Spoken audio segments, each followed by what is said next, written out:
I am Brad Keelor. He is Jorge Zornberg. He is, of course, the 2024 Peck Lecturer, but you will hear what other awards have been most important to him throughout his career.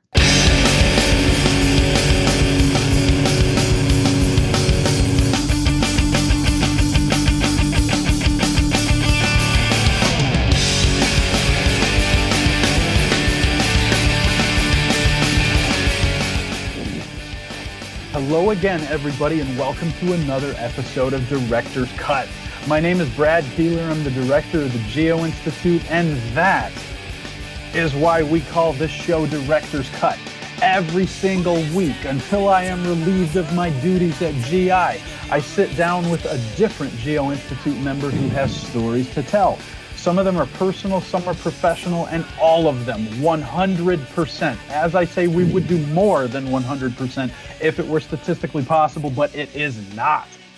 After you finish watching this interview today, if you don't know anything about the Geo-Institute, you should head over to geoinstitute.org. And there you will find out so many things. Among them, 1, we are a technical society. 2, we have about 12,000 members. 3, most of them are geotechnical engineers and or geologists. And 4, we are part of the American Society of Civil Engineers.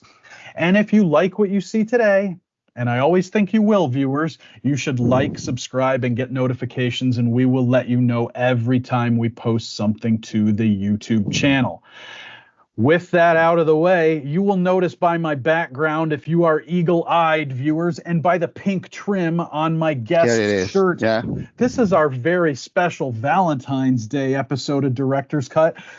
Just because it's released on Valentine's Day, we're not actually going to talk about Valentine's Day at all, but we could if we wanted to. My guest this week, coming to us all the way from Austin, Texas, where he is the Joe J. King Chair in Engineering and faculty member in the Civil, Architectural, and Environmental Engineering Department at the University of Texas, Austin. It is Jorge Zornberg. Jorge, welcome.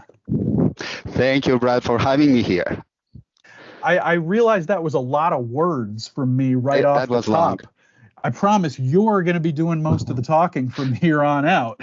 We have 10 questions for you, the same as we do for everybody every week. 2 of them are the same. We start with one of those. Describe your job in 45 seconds. Yeah, I have 3 professions. I am a professor, I'm an engineer, and I am a researcher.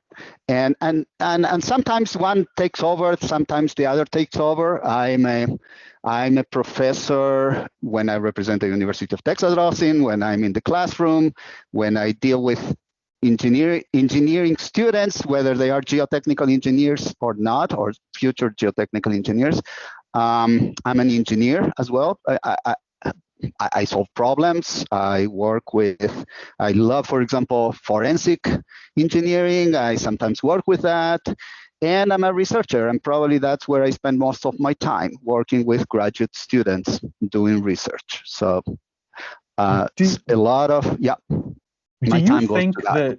Do you think that most new faculty members understand that coming in, that they're going to have to do all 3 things, or is it something you kind of have to learn over time? That's a good point. I think that whoever applies to academia already understands that. Well, who doesn't understand is the general public. The general public is okay.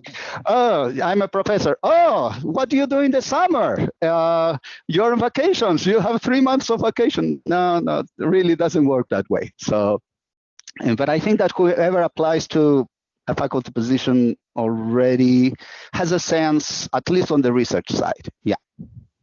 I like that. So as you know, I know you've watched many episodes of Director's Cut. We ask a lot of really, really difficult questions on here that require all kinds of thought. The first one that we're going to hit you with, Jorge, is what's the first song in your life that you knew all the lyrics to? Probably was one in Spanish. but I may not know at this point. In English, I know for sure it was "Let It Be" the Beatles. Oh, wow. Yeah, yeah, yeah. And that was back in Argentina, but it was an English spoken song. Yeah, yeah, it was the Beatles. If somebody asked you to sing it today, would you still be able to do it word for word? Maybe the first few. I will not sing it. I can tell you that, Brad. I don't, maybe this becomes part of the PEC lecture. Yeah, Give the people something to look forward to. When I find myself in times of trouble, that's how it starts. There you go. That's perfect. Yeah, yeah. I like that. The third question on the show is always the research question, and you, to a lot of people, are probably Mr. or Dr. Geosynthetics guy, and that's what people know you as. But you've done some other work. Do you want to talk a little bit about how those things intersect? Yeah. Well, let me tell you about the geosynthetics. I work also with unsaturated soils, unsaturated flow. But let me tell you about geosynthetics, and that is very much in my mind right now, because I have 4 PhD students graduating in 2 months, and that's a lot of work. So I can tell you more or less what I'm doing by telling you that. So Carlos is working on geocells with concrete infill, and this is a very good alternative to do canals and replacing, for example, concrete, reinforced concrete for canals. Davi is working on geosynthetics. Have you ever heard about transparent soils? Yeah. Yes. Okay. I'm impressed. But don't yes, ask me to explain it. But okay. So Davi is working with soil reinforcement interaction with transparent soils. Gino, and maybe this is where the 2 topics intersect. He's working on geosynthetics that week.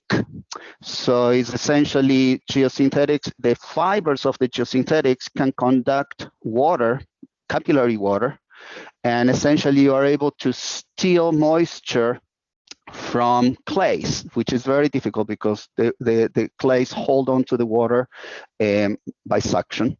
And then you apply suction by capillarity and you remove water from roadways, for example.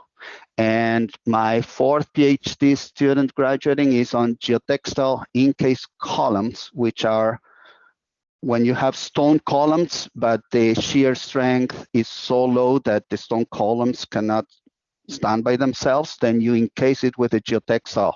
And that becomes a very important way of overcoming that problem of extremely low under shear strength. So that's a sampling of the research that's going on right now at the University of Texas in my lab. Yeah. I like that. That was a good run through and a really diverse set of research issues there. Is there anything that you see coming down the pipeline that you think people should be aware of? We can go specifically with geosynthetics here, something that people should be looking out for in the next couple of years. Yeah, well, something that is coming up a lot right now is everything that has to do with sustainability. And so many of the solutions, typically when we do a solution, geosynthetic solution, we typically, geosynthetics in roads. I work a lot with that. So why do we use geosynthetics in roads? Because they may improve performance and may decrease costs. So typically in an engineering solution, that's it, is performance and cost. But right now, being more sustainable is becoming more relevant. So for example, we have been working on, okay, if you use geosynthetics, is it more cost effective? That's an important question. Is it better performance? That's another question. Is it more sustainable? And a way to measure that is with a carbon footprint. And typically the answer is yes. So I think that we're gonna see more and more solutions that focus on that aspect of this technology that has been an afterthought in most of the time, but now I think that it's going to become more relevant.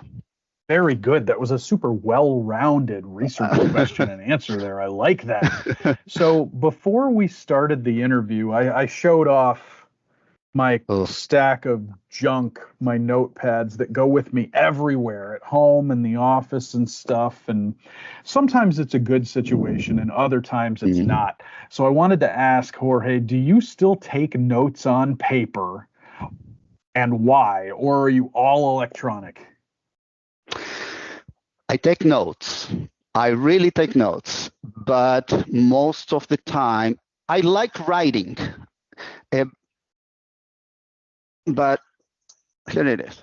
So I write on a computer, on a Surface tablet. So I do take notes. I like my handwriting. I like the experience of taking notes. I put my arrows and my hearts and my four-letter words, or so the writing, I think that I would miss if I don't have it, but I tend not to have paper. Sometimes I do, but because I like writing. So I like taking notes, handwriting. Yeah. When you're doing that, what do you think is the thing that you do in your notes that's the most personal to you? If somebody put out 10 different notes from 10 different people and asked them to identify it, what would be identifiable as you? Arrows. So high underlining, important. Those are the type of things that you cannot type.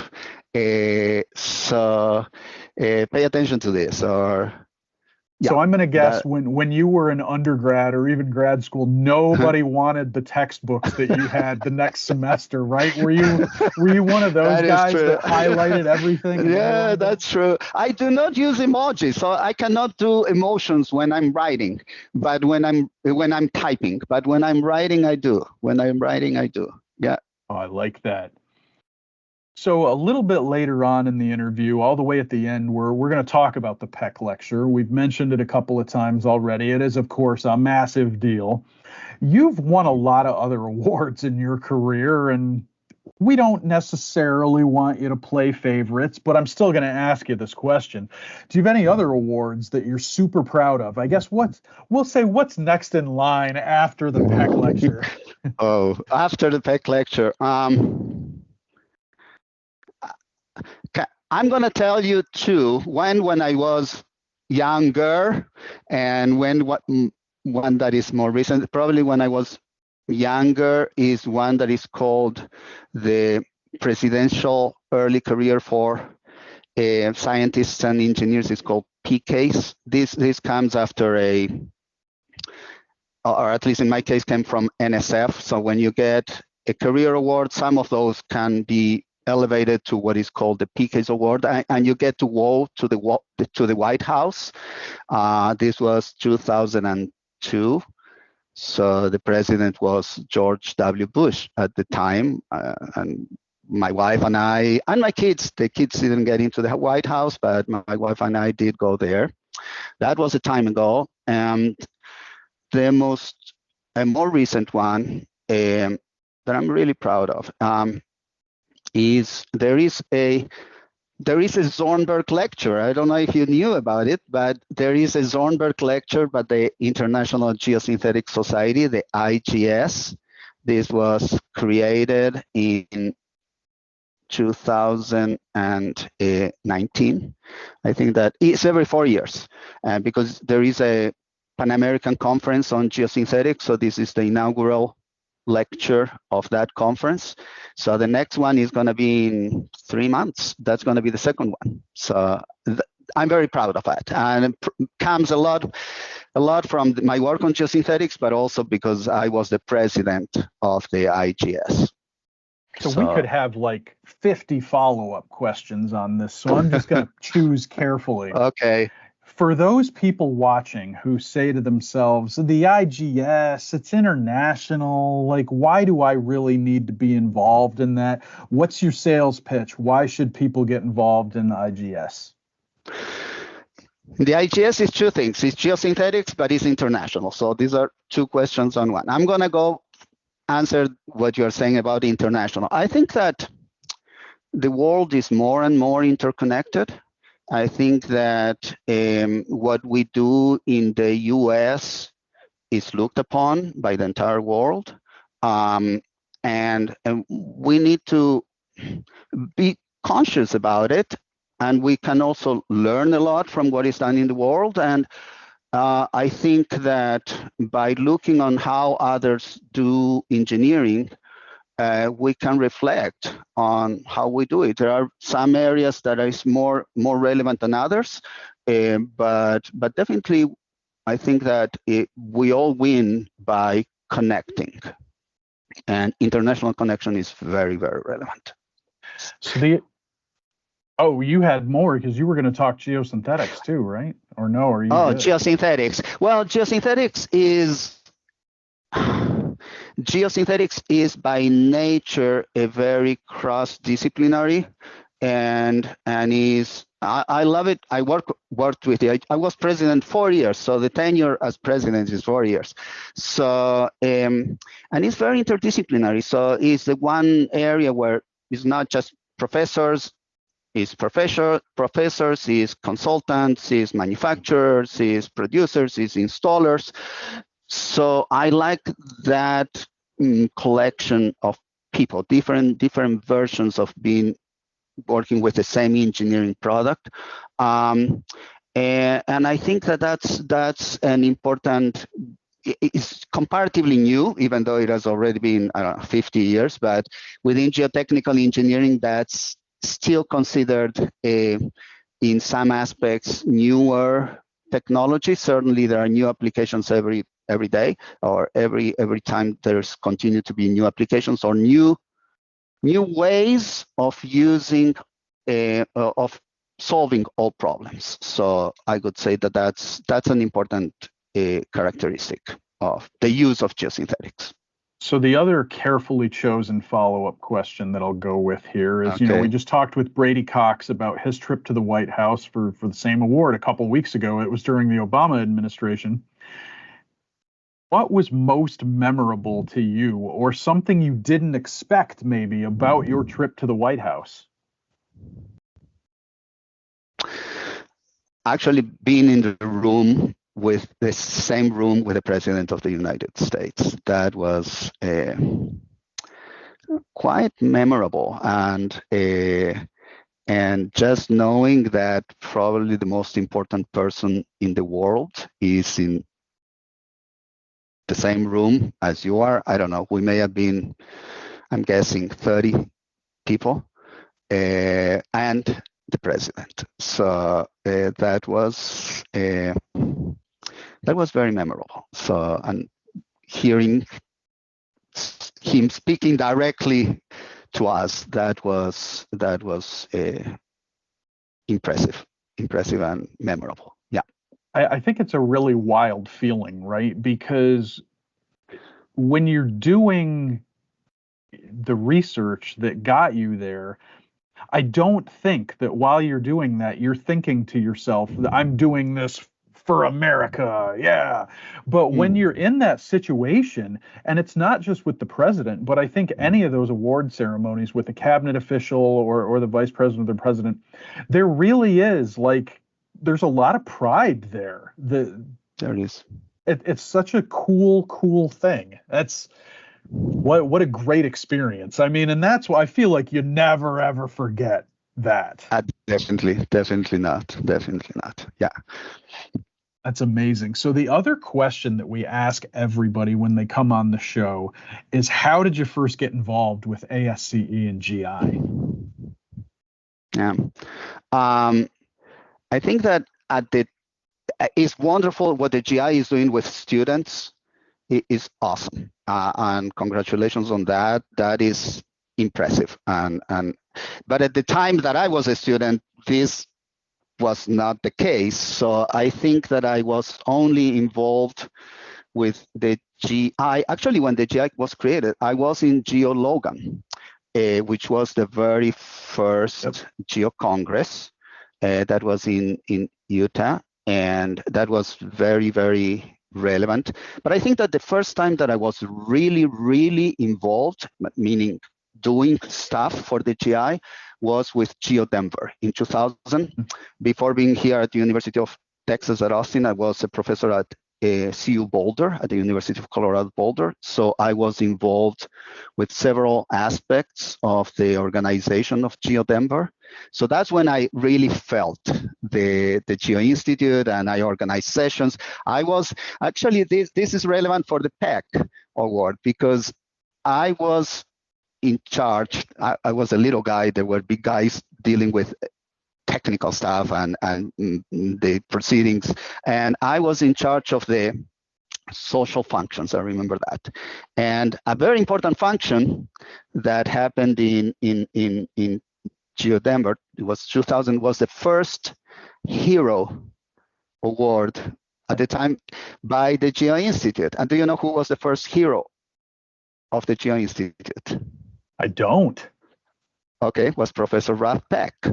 So yeah, so that was quite an involvement. I was very proud of the work. I did a small part in the organization, but that was something that was very meaningful for me, and probably the first time that I really got involved in serving the Geo-Institute. So. That's great. That's a good story. And it is special when Geo Congress comes to your town, and because we move around and you might not get another shot at it. And you want to show off your city and stuff. And that's one of the reasons we try to go to places where you have big local groups. My shameless pitch for GI that I usually put at the end of things, it's coming now, viewers. Uh-oh. Jorge mentioned Geo Logan, 1997. Of course, 2026 will be our 30th anniversary Geo Congress. It'll be the 30th Geo Congress, the 30th anniversary of GI. Follow all our social media. Every Monday, we're giving hints about the location of that conference, and we will be making the big announcement in Vancouver on Tuesday morning. So you want to look out for that. We got a lot more tough questions coming your way today, so I hope you're prepared, because I'm ready. Yeah. What's the most complex food you've ever made in a microwave or a toaster oven? Oh my gosh. I spent dedicated time in many things, but I can tell you that cooking is not one of those. The most complex. In a microwave, I'm going to be honest, probably popcorn, and sometimes it gets burned. So that's probably the answer, because the others are okay. I read the instructions, 3 minutes in the microwave, and that's how it goes. So, and there are that's a very lot of simple things. answer. Sorry. That's okay.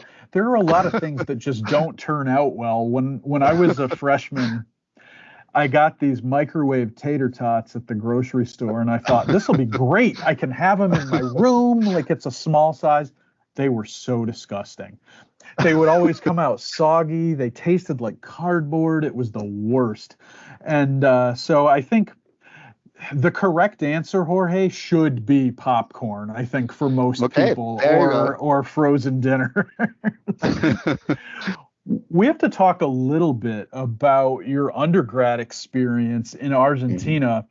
You went to the University of Cordoba, which, for people who are watching that don't know, this is one of the oldest universities in the Americas.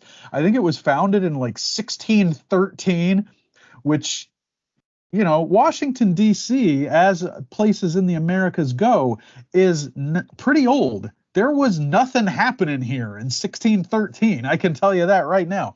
Yeah. What was unique about going to the University of Cordoba? Well, I don't know. First, let me tell you, I don't know if you know, but many of my geotech faculty in the U.S. are from the University of Cordoba in Argentina, so several of them. But let me tell you what was important there. I think that things have changed since I was there, but at the time that I was there, the exams were brutal. let me tell you how it was. So the courses, and we were talking before a little bit about going to grad school, but in school, the courses were not semesters; they were year-long.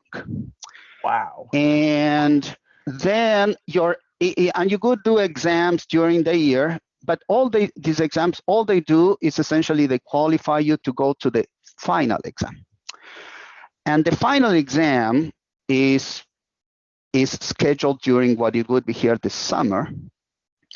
And your entire grade for the entire course, so everything that you did before, assignments and all that, doesn't count. Your entire grade is on that one exam. So let's say calculus, and you have 30 modules. So you could go, and the day of the exam, you could go and get a number. 17. Okay, your topic is module 17 of calculus. You are going to be examined on that, and you could do an exam in person, orally, in front of a professor and a blackboard. At the time, they were black, and that's how your entire grade, the grade that you get on topic 17 from calculus, in that, I don't know, half-hour oral exam, is your entire grade for the course. That was brutal. That was very brutal. But I think that we learned how to manage that, and that's an important aspect that I don't think that we have. It's very different than what it is now over there, and what it is, how we handle here education in the US. Yeah. Yeah, I probably would not have done very well under that system. I'm just going to go out on a limb and say that. That's amazing. Wow, congratulations for making it through that. Whew. We've got 2 questions left. Well, you really surprised me there. You got me off a whole year too. Was it 5 classes, or did you take more than that? I think that would have been more. So probably, I'm guessing, I'm trying to remember, maybe 7 at any given time or something like that. But again, they were spread out the entire year. So, yeah. I don't know that makes it better. It sounds very challenging. No, it was. So our second to last question here. You're gonna take this and run with it in a little bit different direction, and that's okay. What word do you spell wrong all the time, even with spell check catching it? I'm gonna take you English, and English is a second language for me. So English is for spelling. What makes it hard is that you do not spell what you say. In general. So English is a piece of cake as a grammar. Do you know Spanish at all? Any Spanish? Okay.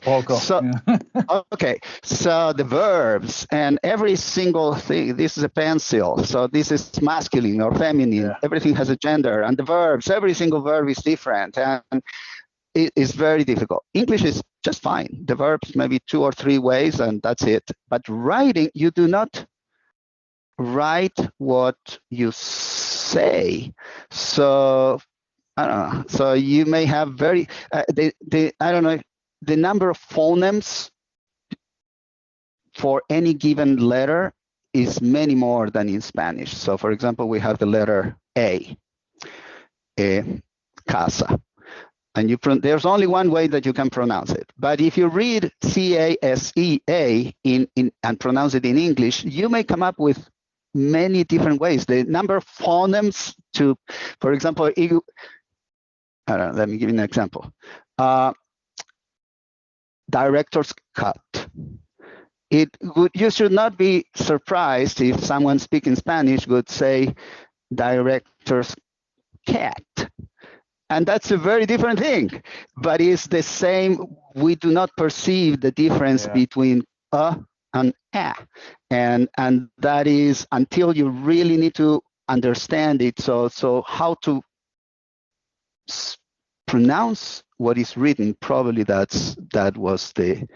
is a difficulty in general. Mm-hmm. Like that a So, lot. So we have to ask a PEC lecture question. We're just a okay. couple of weeks away from your PEC lecture. I believe when this airs, it will be exactly 2 weeks away, which makes me a little bit nervous because that means Geo Congress is coming up and we still have a lot to do around here. It's obviously a big moment when you get that call that you've been selected to be the lecturer. How did it make you feel? Like, what went through your head? Obviously, very, very proud. And PEC is a giant in our profession. I met him in person. I was telling you about the Geo Denver conference, and he was the hero at that Geo Congress. The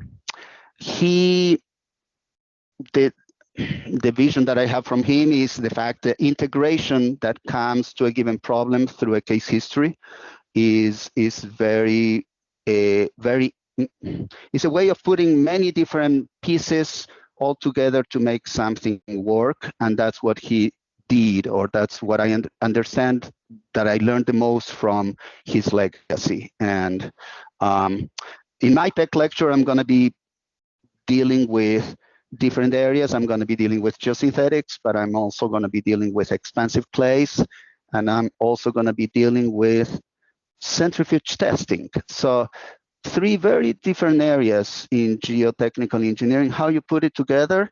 And well, a case history is the scenario that allows you to put many different portions of knowledge, different silos of knowledge all together in to solve a problem. And I think that the legacy of PEC in promoting that is extremely important. And I think I've always felt like, you have smart people in the world, but there's just another group that take it to like a level beyond. And one of the skills that group of people usually has is the ability to synthesize huge amounts of information, pull the vital things from each and turn it into something else, like what you just said. So that was really, really good analysis there. And what a great experience to get to interact with Ralph Peck, even if it was momentarily. That's super cool to be able to do. I don't think I've ever heard anybody say anything negative about Ralph Peck. It's all positive. He's a giant in all different aspects that we can think of as a professional, as a person, as a geotechnical engineer. That's what everyone that knows him well would say. Yeah. So you made it through all 10 questions, did a great job at it. This was a fun interview. We got all over the place. I'm not even going to sum it up. I mean, I can't get past the year-long classes and the everything riding on the exam. If I take away one thing from today, Jorge, that's what it's going to be. For our viewers, if you liked what you saw, and you probably did because you're still here at the end, you should click like, subscribe, and get notifications. And we will, of course, let you know every time we post something to the YouTube channel. You can also, of course, see Jorge's PEC Lecture live if you're in Vancouver on Wednesday afternoon. If you are not, but you would still like to watch, we will, of course, be live streaming it on the very YouTube channel where you are watching this episode of Director's Cut right now. So look for a link in the show notes below where you're watching this, and you can sign up and register for free to watch the live stream. So Jorge, thank you for doing this. Thank you for having me. That was fun. Thank you, Brad. And I said we weren't even going to mention Valentine's Day, but we can say Happy Valentine's Day to everybody out there watching. Happy Valentine's Day to everyone. Thank you. And for all of our viewers, we will see you with a brand new episode of Director's Cut next week.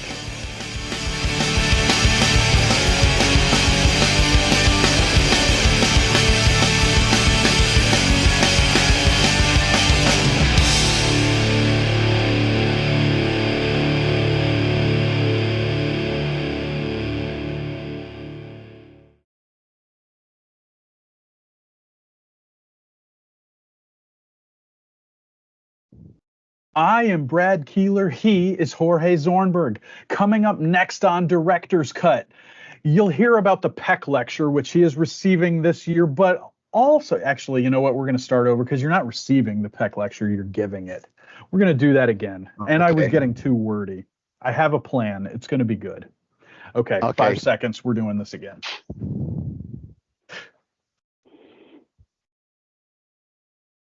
I am Brad Keelor. He is Jorge Zornberg. He, of course, is the 2024 Peck Lecturer, but you're also going to... It's a 2025 Peck Lecture. Oh, no, you're 24. No, it's 25. You even have a logo that says 25. Oh, no, it's the 25th anniversary. Oh. I didn't know that. Okay. I'm glad that you're telling me because we're doing a great job today. This is going to go at the end as the bloopers.